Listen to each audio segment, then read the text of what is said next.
I'd like to introduce Evi Meyer, whom you all may know through her book, A Bravo for Charlie, which is a picture book of 2 cactus wrens on the PV Peninsula. We sell this book in our gift shop. Evi holds positions in education at both Cabrillo Aquarium and the Land Conservancy. She also lives with her family on the peninsula. Most likely, if you ever see her again after today, it will be with a huge camera strapped on her shoulder. That plus her experience is how I'm sure she gets such beautiful pictures. Welcome to Evi. All right, thank you everybody, and welcome to my world of birds. So I spend a large amount of my time outside looking at birds, researching birds, or just having fun with birds.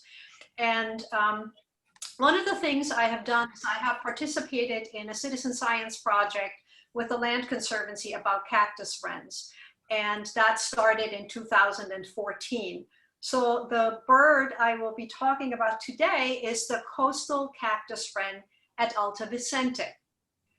So I'm not sure exactly where my audience is in terms of their knowledge of birds, but if you have not seen a cactus wren yet, then here's a picture. It's our largest wren that we have.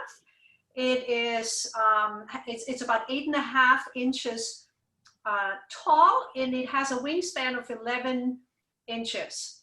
It's got, like all wrens, it has a long, slender bill right here. Let me get my pointer. Like right here, wrens have that long, slender bill for probing. They probe for their food. Then also, wrens have a long tail. Most wrens hold their tail up in a cocked position. The cactus wren is the only one that we have that never does that. The cactus wren has a very, very cryptic plumage. That means that it can blend into many different habitats and you can't see that it's there. It's kind of like a zebra that you can't really see in the savannah, even though it's got these black and white stripes, but it works, it blends into the background and the habitat. One of the most impressive field marks is this eyebrow here that we call the supercilium. So that's a white eyebrow that the cactus wren has, really thick on top of the red eye. And then also another field mark is these clustered spots on the breast, these black spots. So that's our cactus wren, the largest wren that we have. Now, how does that compare to some of the other wrens that we might find in our area? So the house wren up here is a very common wren. You could have it in your yard. I have one that I hear all the time. They're all very chatty birds, and they also complain a lot when you get close to them. So the house wren is a very common bird that we have. Over here, the marsh wren, unless you live right next to reeds, you will not find that wren in your yard, but this picture was actually taken at Boca Chica, but you can find it also at Harbor Park, and they need reeds because they nest in the reeds. So this one has a pretty colorful back, and you can see how it's holding its tail up, just like this one here. And then down here, the Buicks Wren, which is sort of a jazzed up version of the house wren, also holding its tail up. It's about the same size as the house wren, but it has these thick superciliums here on the head. And then the rock wren over here, I actually took this picture where I live, down by Rat Beach, and this wren lives in a rocky area, like the name says, and it picks up grubs in between the rocks, and again, the probing bill right here. So this wren here, the canyon wren, is not something we can find on the peninsula anymore. They used to be here, but not anymore. But this is the bird whose vocalization makes every birder's heart stop. It is absolutely amazing. It's this descending cascade of just a flowing sound.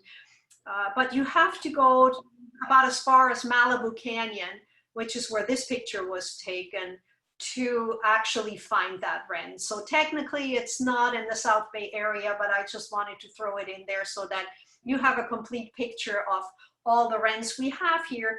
and you can see how much larger the cactus wren is. So there are subspecies of cactus wrens, and there are actually 7 recognized subspecies of cactus wrens in the southwestern United States, in continental Mexico, and in Baja California.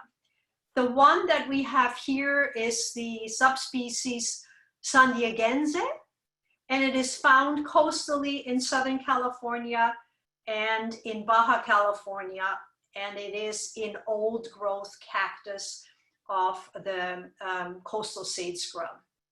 Evi, we have one question that's come in. What happened to the canyon wren? Canyon wren has, it needs very specific habitats. It is always close to water. And so we don't have a lot of free-flowing water anymore here. And it's just, it's very restricted to that specific habitat. So if you walk into the parks or the Malibu Creek State Park, where you have the creek, that is where, and you have rocks next to the creek, that is where you will find the canyon wren. Okay, so back to our subspecies here. So this is the one that we can find in our area, and it's in old growth cactus of the coastal sage scrub. There's a misspelling here. See, it should be CSS. In any case, so it is very tightly tied to that vegetation. Without cactus, you will not find that bird.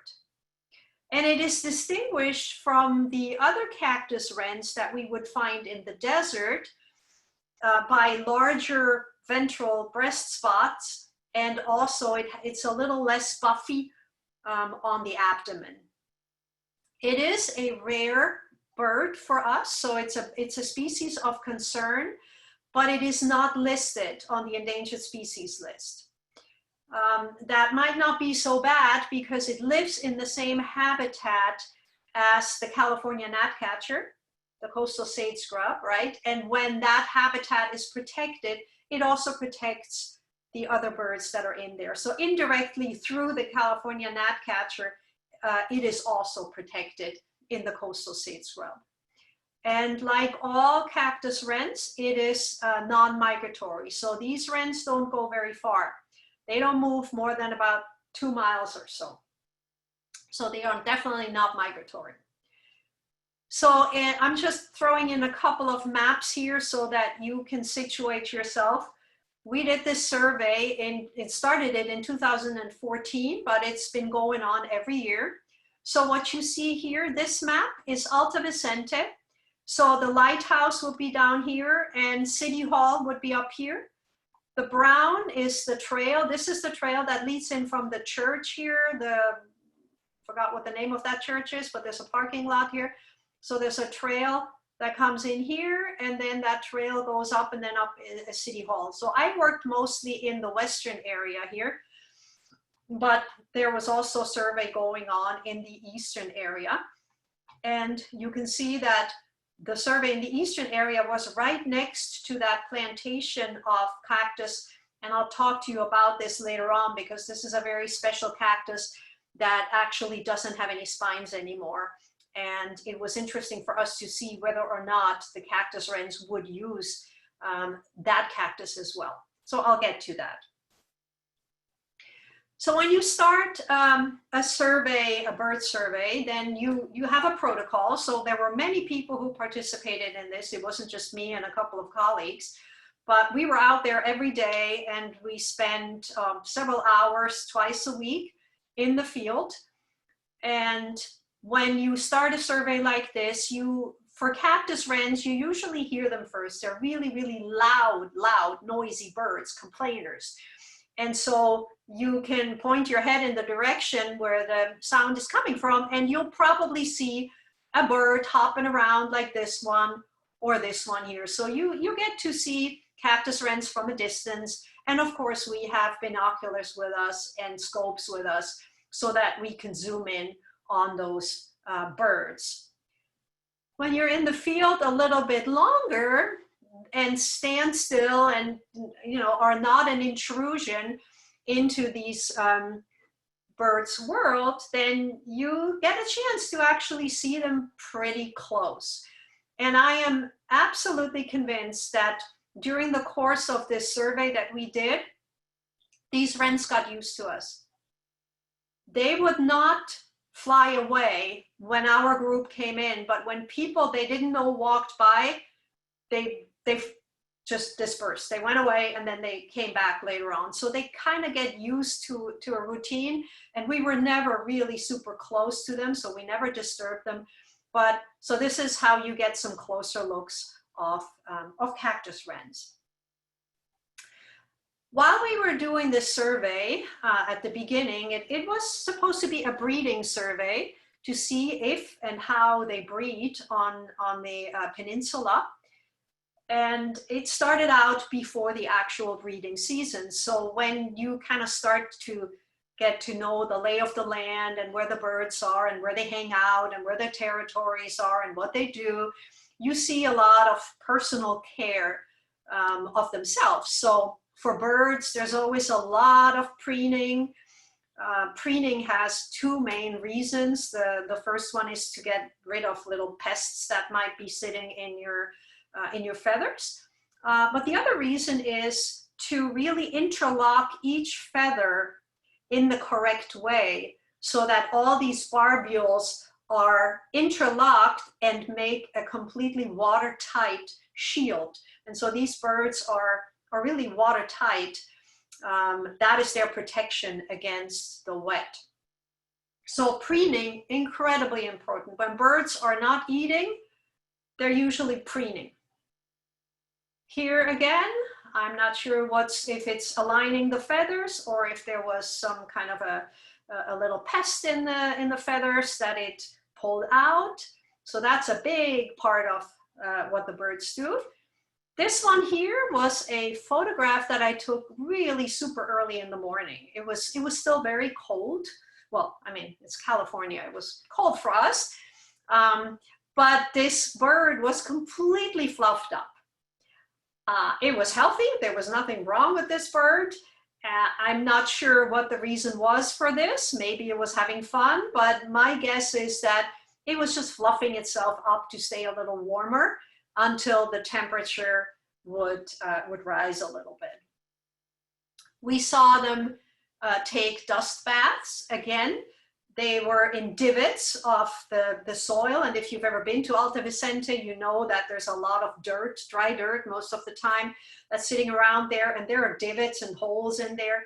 And they just sat in those divots and were just shaking themselves. And again, that dirt bath helps them get rid of potential parasites or pests that they could have on their body.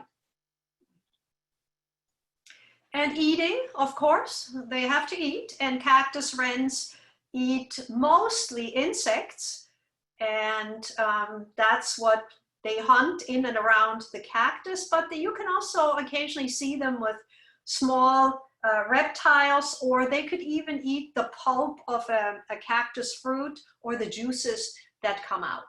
So something else of their personal care. And here is one that's with that substantial probing bill that they have. They can actually really poke a hole into one of the cactus fruits, which is what this one did. And then the juices come out and maybe some of the interior that they eat. Plus, if that ripe fruit is open now, guess what's going to happen? The juice comes out. What is it going to attract? It's going to attract insects. Who's going to eat the insects? It's the cactus wrens, right? So it kind of serves two purposes, what they do here. Cactus wrens are true xerophiles. That means they can meet all of their water needs through their food. But if there is a sprinkler that's trickling or has some water on the ground, I have seen them pick up some water that way as well. So this one is sitting on a sprinkler at Alta Vicente. Okay, so a little further into the survey, we knew that there was no sexual dimorphism in these birds. So the male and female looked the same. But what we did notice was that there's some variability particularly in the breast area here, in these black breast spots. So there were birds that had their black breast spots so tightly together that it looked like one central spot. And then there were other birds that had breast spots that were individual, like they almost looked like black teardrops, and they were interspersed into the lighter feathers. So we realized, oh, so there's a difference between individual birds, and perhaps we can distinguish them by that. So what we decided to do is we decided to use the pilot's alphabet and just go through that alphabet and give those birds the names. So the first bird that we saw was Alpha. The second bird we saw was Bravo. The third bird we saw was Charlie. The fourth was Delta. And so it went into the alphabet a little bit further. We quickly realized that the second and the third bird that we encountered were actually a pair. They were hanging out together. And so it was exciting for us to be able to follow that pair. We didn't know who was the male and the female, but we knew that they were a pair. They were hanging out together. If they wouldn't have been a pair, they're very territorial. They wouldn't have tolerated each other in that area. So it was getting close to the actual breeding season now. So what you do when you're on a survey, you kind of read up on what you can expect from these birds. And here's just a few facts about the cactus wrens. So from copulation to egg laying, so that's the time the female needs to create the eggs, is about 18 days. We also knew that both male and female help building the nest. We knew that often cactus wrens only have one brood, but there have been some that have been recorded to have as many as 3 in the same year. They usually build a new nest, and you'll understand why when I show you the nest. They usually build a new breeding nest every season. They may use older nests from previous years for other purposes, but for the breeding, they usually build a new breeding nest. Their clutch size, so that's the number of eggs, is between 3 and 7. So 7 is kind of on the high side. For this particular bird species, it is the female only that incubates the eggs, and as she gets towards incubation, she will develop a brood patch. That's a sort of a bare patch on her belly that is very well vascularized and is a little warmer than the rest of the body. And that's what she puts on the eggs to brood them. And then the incubation period, the time during which she sits on the eggs, is about 16 to 18 days. So if you compare this, it takes about as long for her to grow the eggs inside as it takes for the eggs to get ready for hatching. And then once the eggs have hatched, from hatching to fletching is a little bit longer. That's about 3 weeks. Okay, so that's kind of the basics of cactus wren and their life cycle. So by the middle of April, we started to see some nest building. So I don't know how many of you have seen a cactus wren nest. They're kind of difficult to see because they're usually in a part of the cactus that's not accessible, or you have to have a big scope or a big camera with you so you can take a shot from the distance.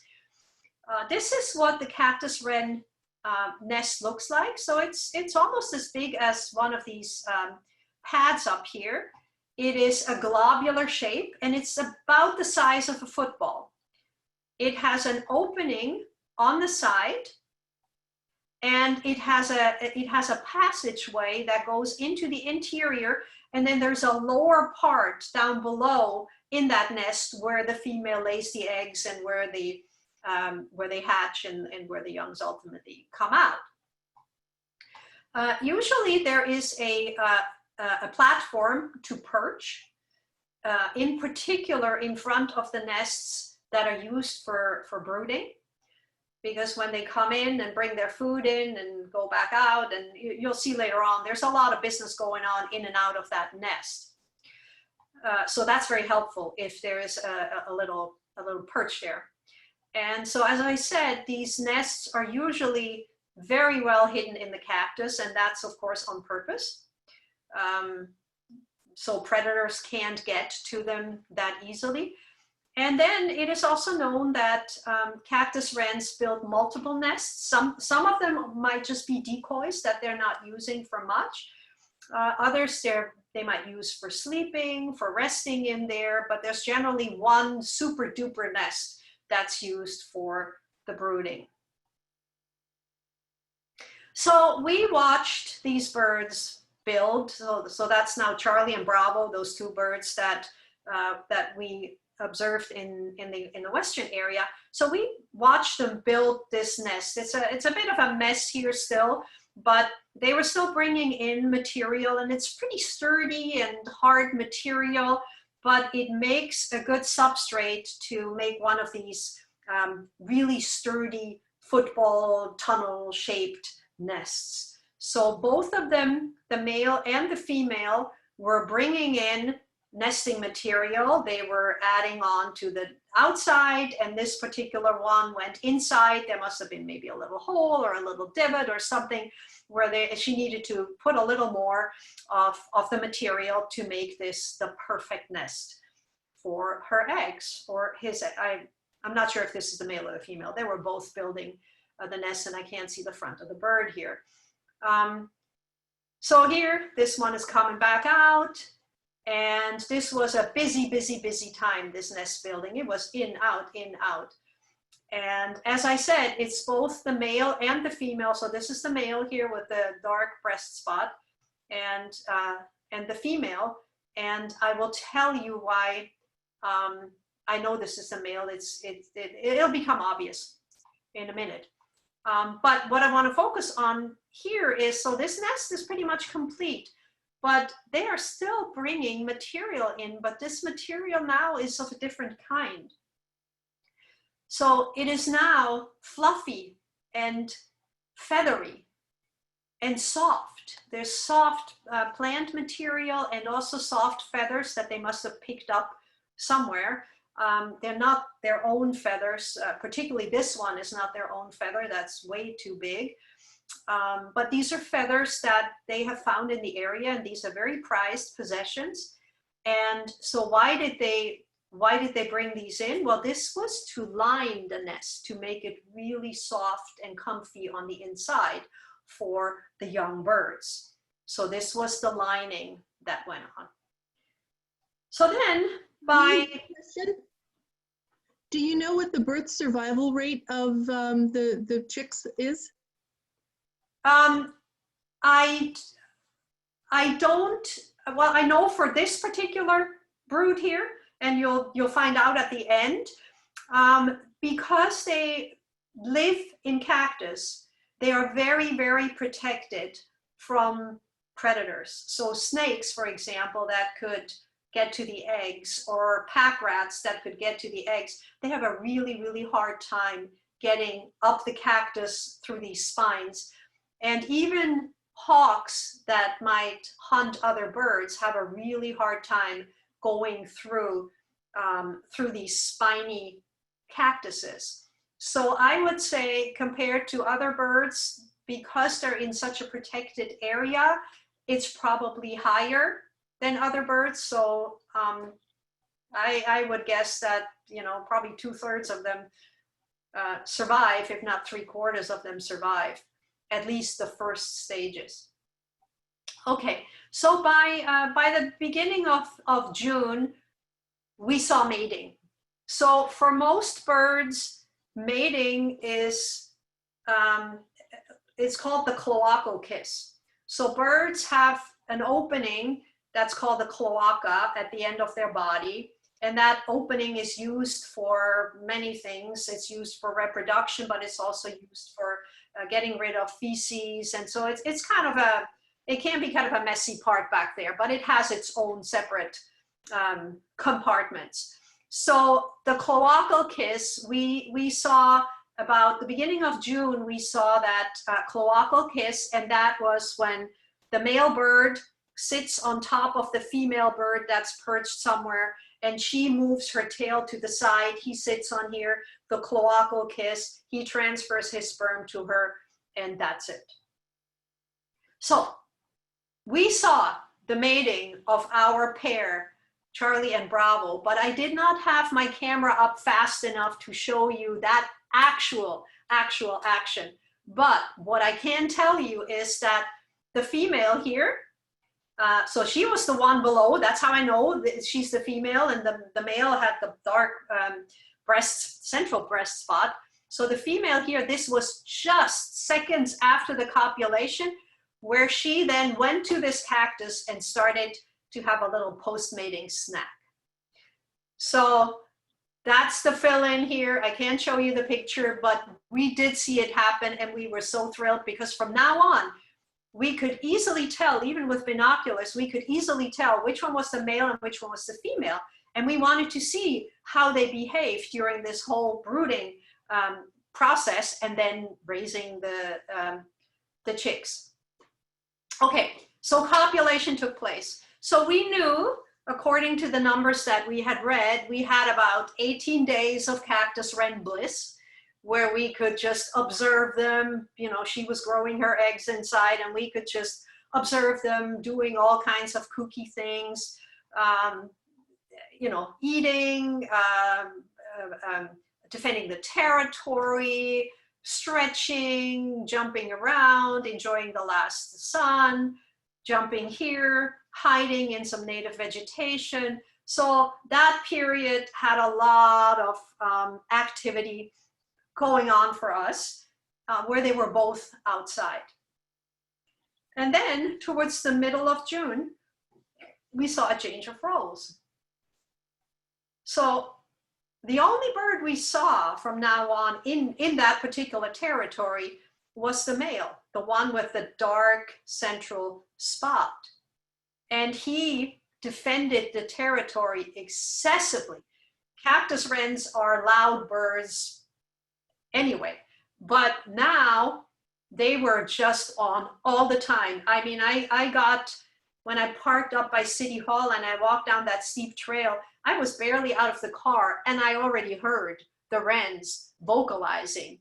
So they're loud, and they were just, this one was going on the entire time. So since we didn't see the female, we figured, oh, it's about the time she must be sitting on eggs. And another function that the male has, so this is the male bird here, while she, the female, sits on the eggs, she doesn't really get enough food. So another function that he has is to bring her some food so that she can stay on the nest as long as possible and incubate those eggs so that they will hatch in due time. So he had two jobs: defending and providing. And she was mostly sitting on the eggs. So about 16 days later, the eggs hatched. And this is not my photo. I stole this one off the internet, but it is a hatched cactus wren. I'm not sure how they took this picture, but it must have been a nest that maybe had like a glass side or something to it. But so eggs hatched, and how do we know that? Well, the race for the food was on. Now we saw both birds again. And initially, they mostly went to the cactus flowers. And if you've ever looked inside of cactus flowers, you barely see one without insects inside. And sometimes they're really small insects. So when the birds were freshly hatched, they had to bring them really small insects. And that's what they did. And as time went on, the food that they brought them was getting bigger and bigger and more and yet bigger. And any entomologist would have a field day here going through all of the different insects that these birds were feeding. And some of them were pretty big. So they kept, this was a very busy time. This was literally, both parents took turns. They went out to find an insect, flew into the nest, delivered the insect, came out, and then the next one was ready to go in. So this was like a non-stop feeding. It was very time intensive for those birds. Okay, so when you feed your young, they can't really digest everything. So as the famous children's book says, everything that eats poops. So birds do that too. And for cactus wrens, it's very convenient for the parents because they produce these little white fecal sacs that the parents remove from the nest. So the sequence was go catch an insect, deliver the insect, and on the way out, take along a fecal sac and then fly it far away from the nest so that it wouldn't give away the position of the nest to a potential predator. So sometimes this was a very controlled maneuver. Sometimes they were just like running out of that nest with their fecal sac. But they kept the nest clean, and they kept the chicks fed. And by now, we actually heard the chicks. They were pretty loud. We actually heard them from inside the nest. The nest that we observed was perhaps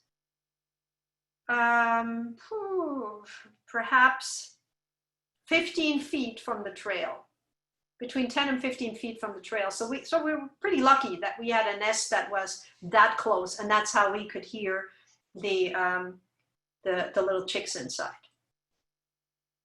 And then in July, we found this. This nest was way more open than it had been before. And there was some white stuff here. We didn't know what that was. Maybe some broken eggshells, or we were worried. We were worried that there was a predator that had gone into the nest and had taken the chicks, and so our hearts just sank. But that same day when we found the nest, we actually found 3 brand new cactus wrens. So these are freshly fledged chicks. So this is from that clutch of 3. And they were trying out their wings, trying out their balance up here too. How do I perch? So there's a lot for these young birds to learn when they come out of that nest. So much to learn. The first thing, how do I stand on cactus spines and not get hurt? So this takes a little bit of practice, I could assume, because every time I brush by one of those, I don't like it. What is food? What can I eat? What can I not eat? What should I stay away from? How do I fly? How do I jump from here to where I want to be? And just generally, what are my parents doing? And all of these pictures were taken under really, really close supervision of the parents. They were not far from these chicks, and they were constantly on them. They would not leave them alone a single moment that we were there. But the most important thing these birds had to learn was the danger from above. So Cooper's hawks, as you may know, are birds that are specialized in hunting, capturing other birds. So that's their main food source. And they are built in such a way that they can navigate through really, really dense vegetation. So trees are not a problem for them. forested areas are not a problem for them. They just fly in and they pick a perched bird right up off of a branch or a tree. So that's not a problem for them. But this cactus was a little bit more difficult for them to navigate. These 3 pictures are all taken at Alta Vicente and exactly in the area where these cactus wrens were breeding. The cactus wrens were really aware of these birds, and the newborns or the fledglings had to learn to identify the silhouette of that bird, and when that is seen, to go under the cactus somewhere and hide under the spines. And that is why I believe they are so well protected, because they have that extra protection of the spines that other birds don't have. So they were, our 3 chicks learned to recognize that, and they survived the season. And so what we learned during that survey was, first of all, that cactus wrens breed successfully at Alta Vicente. Cactus with spines is essential for their breeding success. And initially I had shown you a picture that had that cactus patch, the plantation with the cactus that doesn't have any spines on it, just to the east of the eastern part of Alta Vicente. And not a single time we were there did we see any cactus wren on that cactus. And to me, it's pretty clear it doesn't have the protection that the spines of the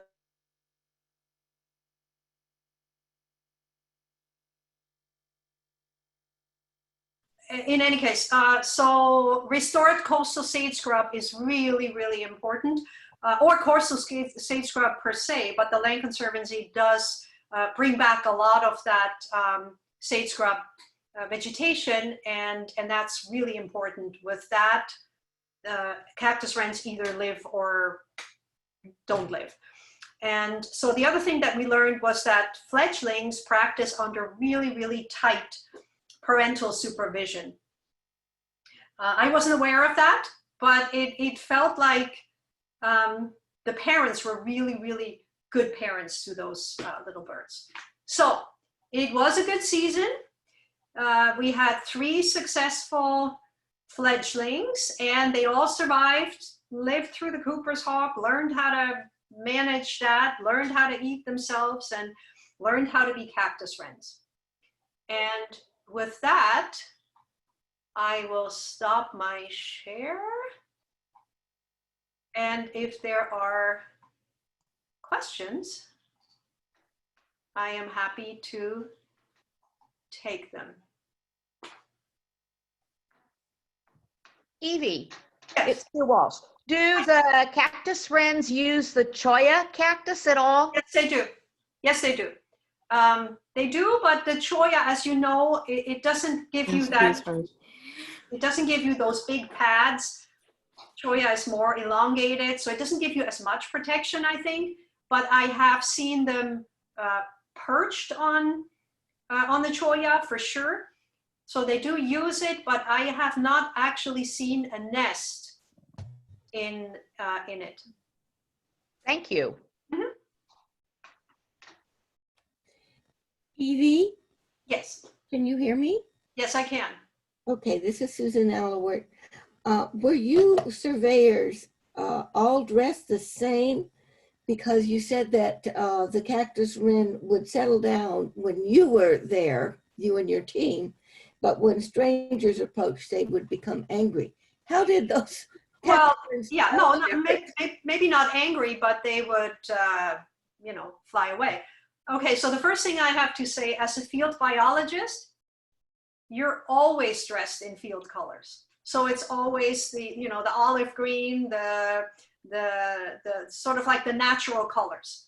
So we always wear those. We never go in bright red shirts or bright white or you know, bright yellow or anything like that. So that may have had something to do with it. But I also think that birds are very observant. They watch what you do. and they can judge whether or not you are a threat to them. So when you're not walking or running by really fast, when you're just standing there, then I think that's less of a threat than if somebody runs a dog through, or runs or walks through with a dog, or has a radio going or something like that. So I think we just fit in more naturally, and birds are very smart that way, and I mean many birds have even facial recognition, like the corvids, for example. They recognize individual people, and if you put on a mask and they don't recognize you anymore, they treat you very differently. So bird brain may be small, but they are very, very intelligent creatures.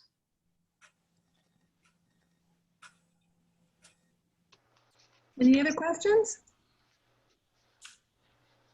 I have to say, thank you all very much. That was amazing to me to see how observant the birds are, that they could tell the difference between people.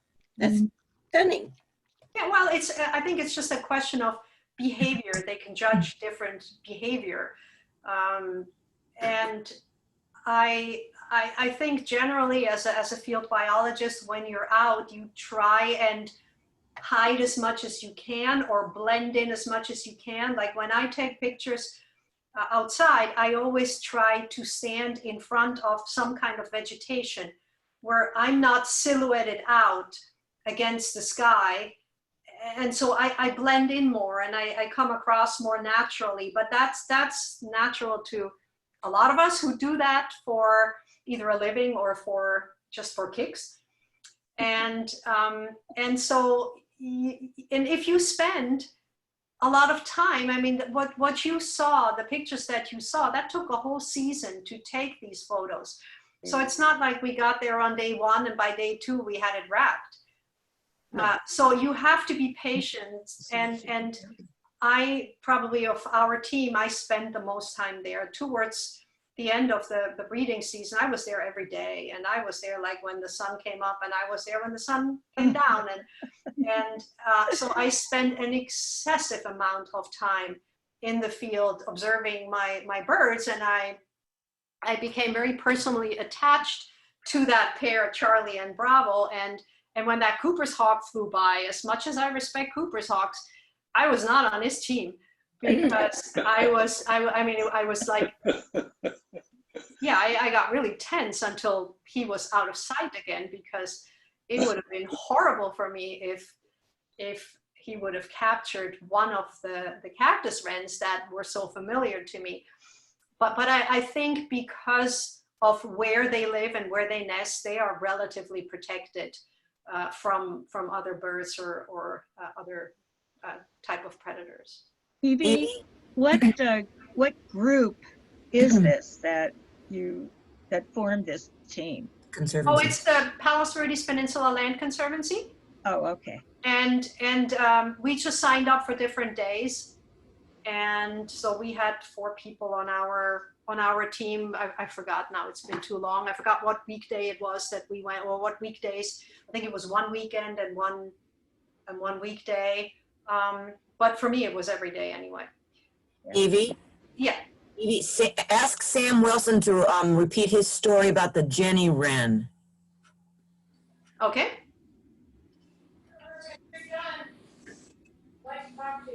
He's muted. Yes, to unmute. Okay, when I was a boy, we used to find wrens' nests. They were tiny little wrens with exactly the same construction, and we called them Jenny Wrens. And they're very small birds, and I just think they must be related to the cactus wren. Where did you grow up? In Ireland. Ah, okay. And so it would be in hawthorn bushes, which yeah. have lots of spikes. Yeah, so let me just grab my European.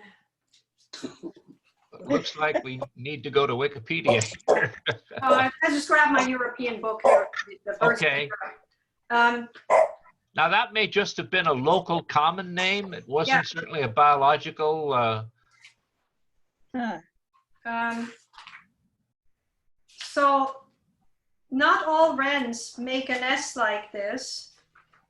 They, like the house wren, for example, is a cavity nester. So they will nest in nesting boxes, for example, or they will nest in openings of trees, like old woodpecker holes and stuff Right. like that. Let me just see. W-R wren, winter wren. So the only wren that you would have in Europe, in Ireland, 337 would be the winter wren. And let me see if there is a, I gotta put on my other glasses. I can't read. All right, wren.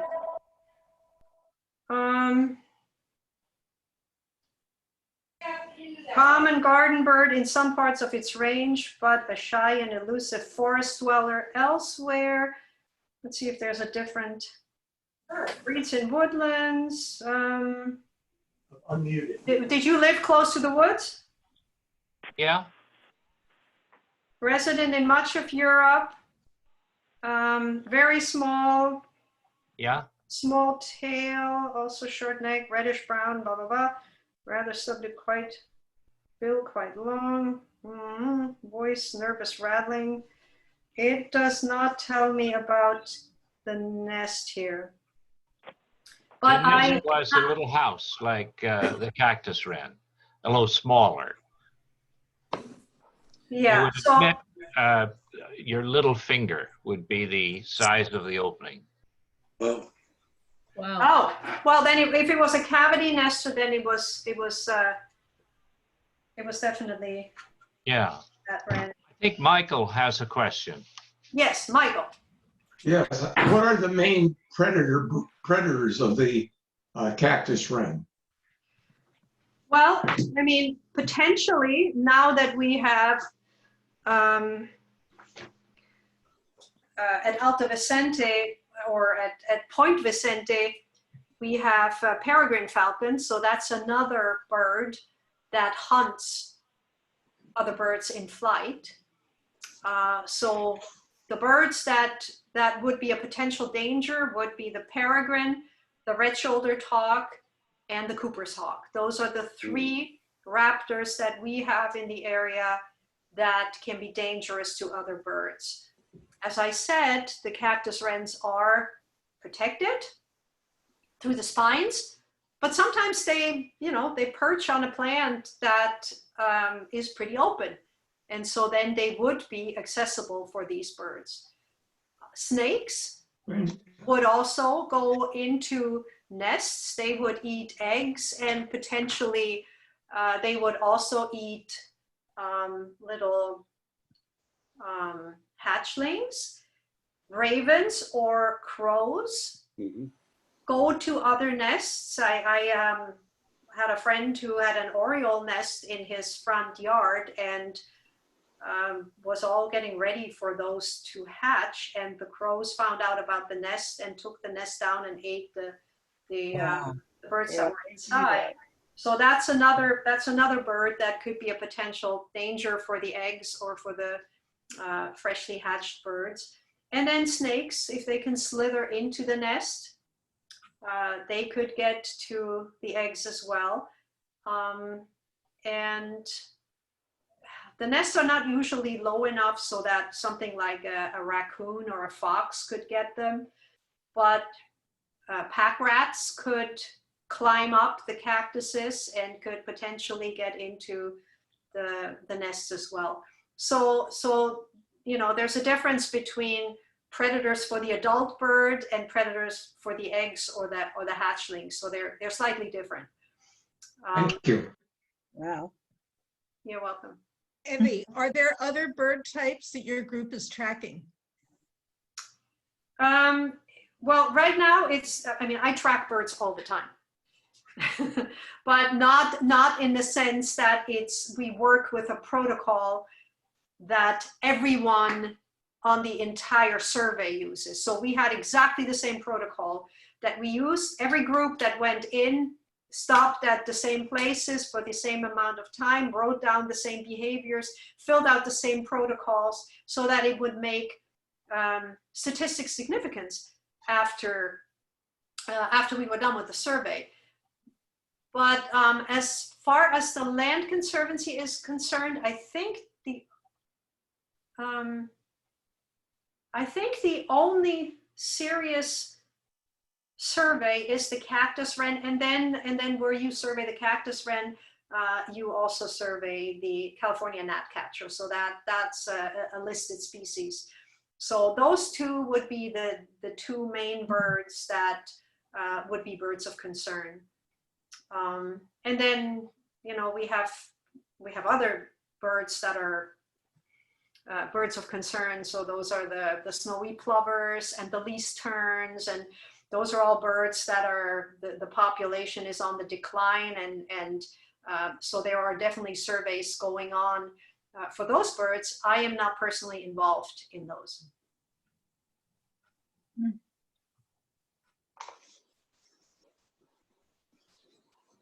So I encourage you all to take a walk at Alta Vicente when it's not so hot anymore. Put on a mask and go up there and have a listen.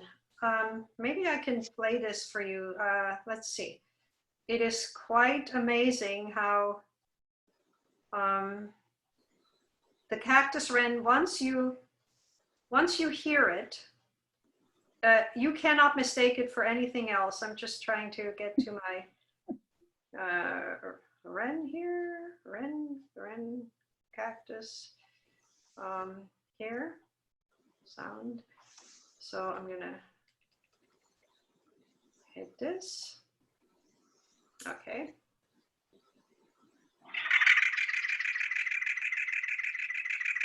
Can you hear this? Yes. Yeah. So that's a Cactus Wren.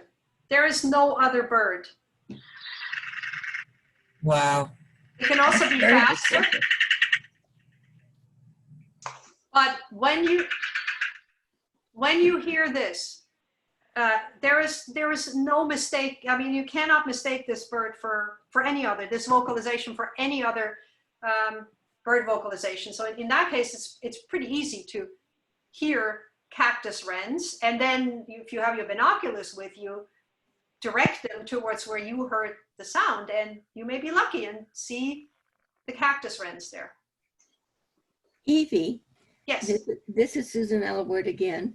Okay. Do you happen to have the vocalization of the canyon wren? You said it was incredible. Oh, yes. Just maybe I'll drive to Malibu one of these years. Okay, let me,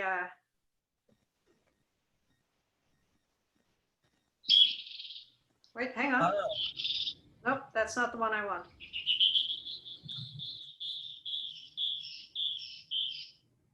Wow. Very different. Right. That's the one.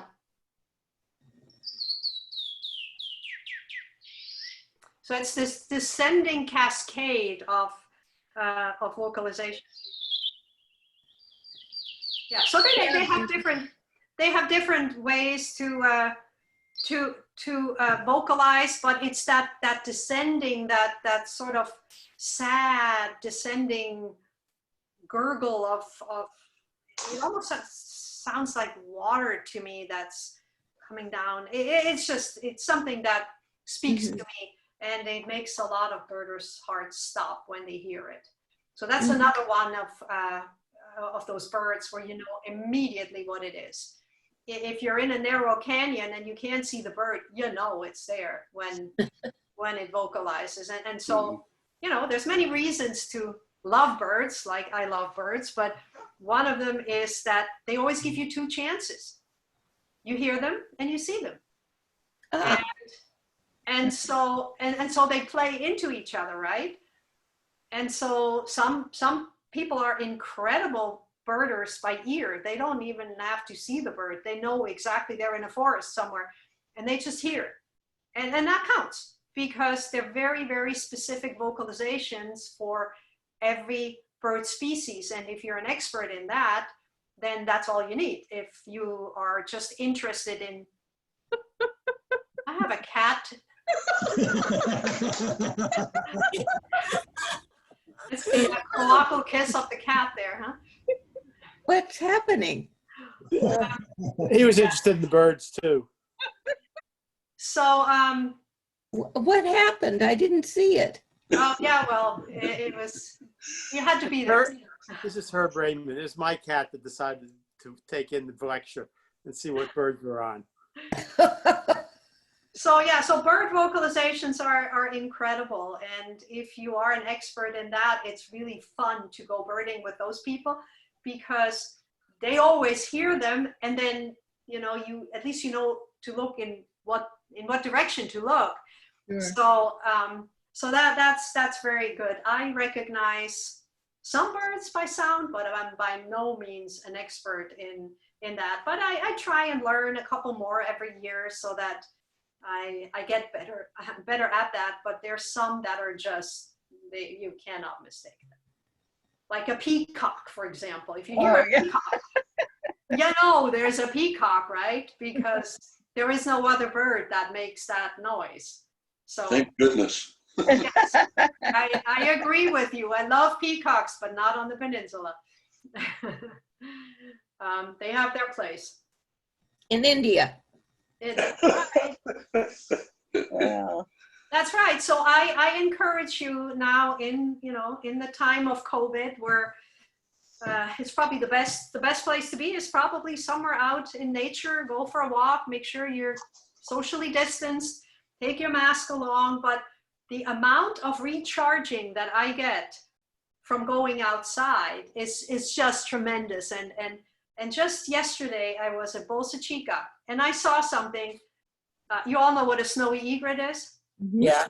Okay, so I thought I knew everything about snowy egrets until I saw what I saw yesterday. So at Bolsa Chica, it's a wetland in Orange County, and there is a dam that regulates the water flow.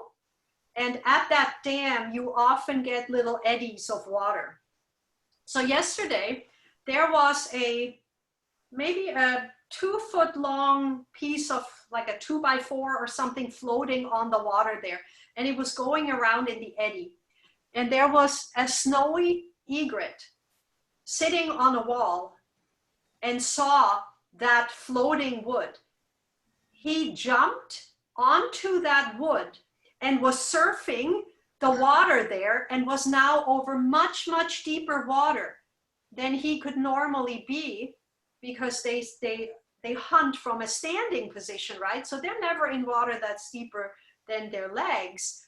But here he was over this deep water, and because of the eddy, he was just being circled around that same area.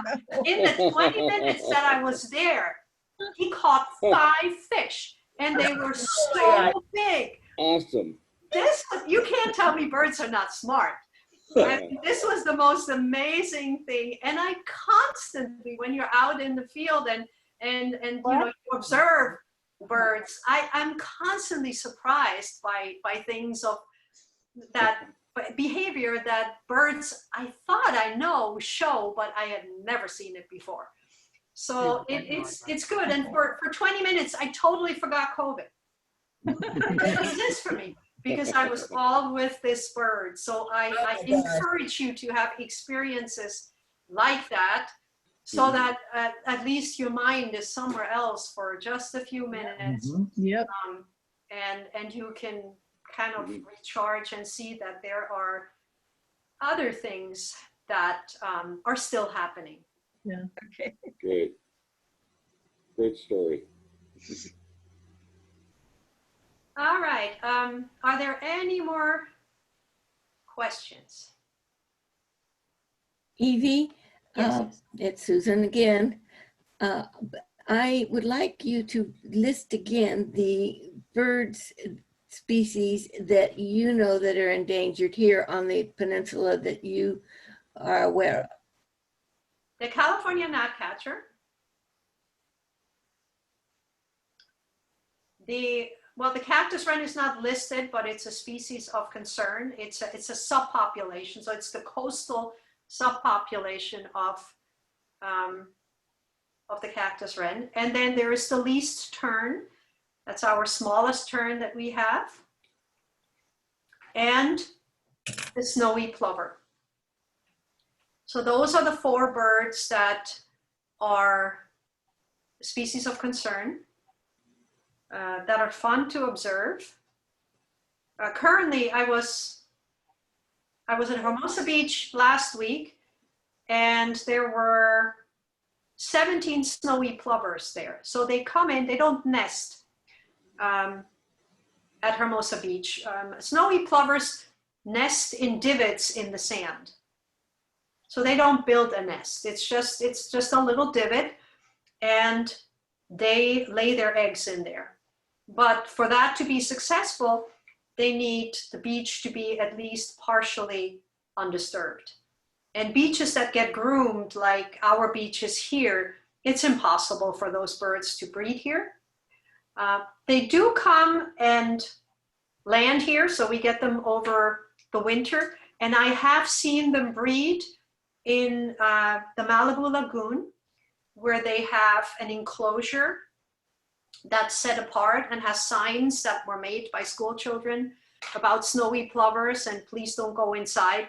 And the people who survey those nests, they put a cage over the nest when they see that it's an active nest. And then it has big openings, so that the plover just goes in and out of that cage. Doesn't seem to disturb the plover, but it protects the eggs that are in there. Mm-hmm. So I've seen them nest there, and I've seen them nest, what's that beach called up close to the airport where you can make the fires? There's another. Oh, yeah. Dockweiler Beach. Which one? Dockweiler. Dockweiler. Yeah. So at Dockweiler Beach, there is another enclosure for snowy plovers. It's just a fence on 3 sides and a sign in the front explaining to people what's happening in here. It's a very small area, but it is a small area that is undisturbed. It doesn't get groomed, and nobody walks in there. And so they do nest in that area. And then I know that our Audubon chapter is pushing very hard to get a similar enclosure at Hermosa Beach as well. But you have to work with the city, and but I'm sure it'll be interesting for families to see that too, to kind of see how these birds live and what they need to nest successfully. They just need a little bit of privacy. They don't need a lot, but they can't have people trample over their eggs or tractors roll over it. So it just needs to be staked out a little bit, and then they're happy to go there and lay their eggs there. Evi, yes. Does the airport noise bother those snowy plovers? I don't think so. I don't think so. No, they're pretty close to that. I don't think they're susceptible to that.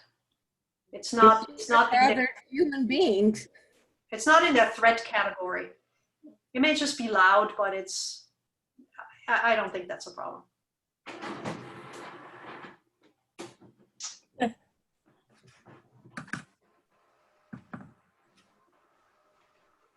All right, so people are leaving. If there are no other questions, I'll be happy to stay for questions, but if there are there any more questions?